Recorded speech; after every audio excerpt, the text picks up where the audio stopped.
प्राजक्ताताई माळीबाबत माझ्या स्टेटमेंटचा गैरअर्थ निघाला आहे.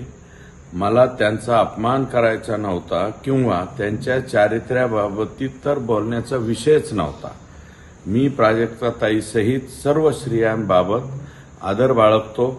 माझ्या वक्तव्याचा गैरअर्थ निघाल्याने त्यांचे किंवा कोणत्याही स्त्रीचे मन जर दुखावले असेल तर मी प्रामाणिकपणे दिलगिरी व्यक्त करतो. माध्यमांचेही मनापासून आभार की त्यांनी हा विषय हाताळताना संवेदनशीलता दाखवली. खूप खूप धन्यवाद.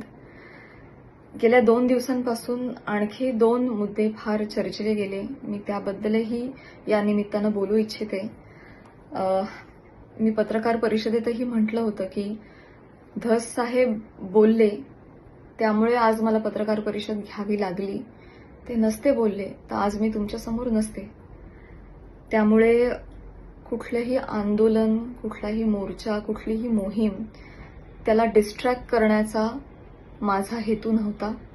माझ्या मार्फत कोणा दुसऱ्याचाही हा हेतू नव्हता. हे इथे मी नमूद करू इच्छिते, जाहीर करू इच्छिते, क्लिअर करू इच्छिते. आणि खरोखरीच धस सर बोलले नसते तर आज मला हे सगळं करायची काही गरजच पडली नसती.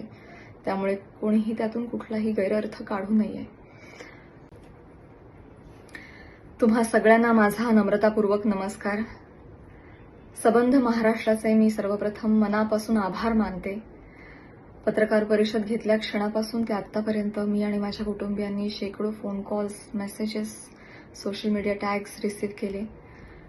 महिलांच्या सन्मानासाठी समाजातल्या सर्व स्तरांमधून आवाज उठवला गेला, पाठिंबा दिला गेला, समर्थन दिलं गेलं.